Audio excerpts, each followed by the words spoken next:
The group discuss where to keep the time machine. Rules are set, including pants must be worn at all times in the time machine. Elude Howard. Their joy is interrupted by Penny, who tells them about the injuries and problems she encountered due to roof hopping. She calls them all pathetic and leaves. I don't know what you were worried about. I think it really works in the room.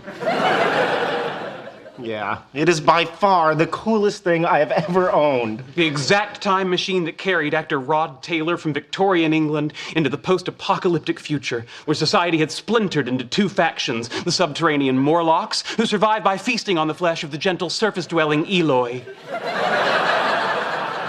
Talk about your chick magnets. Oh, yeah.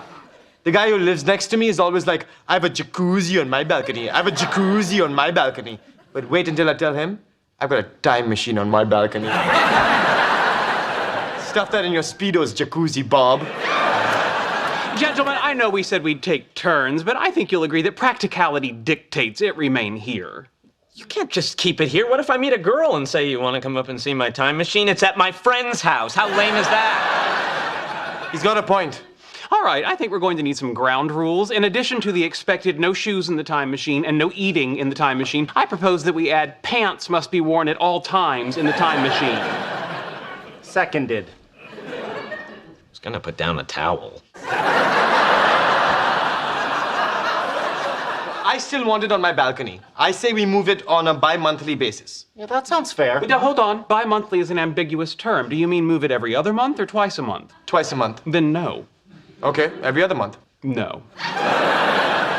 Sheldon, you can't be selfish. We all paid for it, so it belongs to all of us. Now get out of the way so I can sit in my time machine.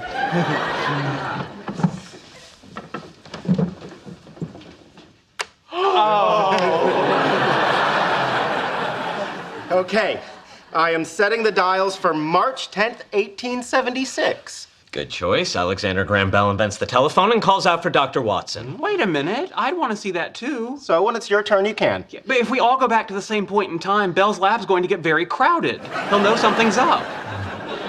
Also, since the time machine doesn't move in space, you'll end up in 1876 Pasadena. And even if you can make it to Boston, what are you going to do? Knock on the door and say to Mrs. Bell, hey, Mrs. Bell, big fan of your husband. Can I come in and watch him invent the telephone? Mrs. Bell was deaf. She's not even gonna hear you knock. I have a solution. First, go into the future and obtain a cloaking device. Ooh, how far into the future? If I remember correctly, Captain Kirk will steal a cloaking device from the Romulans on stardate 5027.3, which would be January 10th, 2328 by pre-Federation reckoning. Okay, I am setting the dials for January 10th, 2328. Here we go into the future.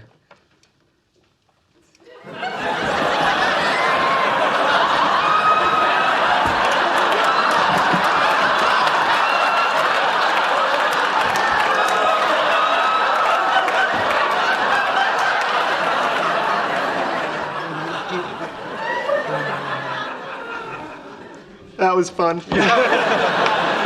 My turn. Okay, first of all, what you call a gap was nearly 3 feet wide. I slipped and skinned my knee. Are you okay? Second of all, the door to the stairwell of the other building was locked, so I had to go down the fire escape, which ends on the 3rd floor, forcing me to crawl through the window of a lovely Armenian family who insisted I stay for lunch. That doesn't sound too bad. It was 8 courses of lamb, and they tried to fix me up with their son. Sorry. Not done. By the time I finally got to work, they'd given my shift away. Yeah, that's right. I'd lost an entire day's pay thanks to this Time machine. The lights flashed in the dish bins. You want to try it? No! I don't want to try it. My God, you are grown men. How could you waste your lives with these stupid toys and costumes and comic books and now that? Again, time machines. Oh, please, it's not a time machine. If anything, it looks like something Elton John would drive through the Everglades.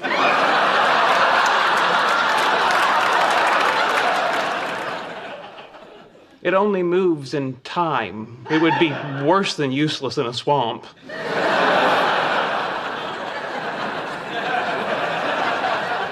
Pathetic. All of you, completely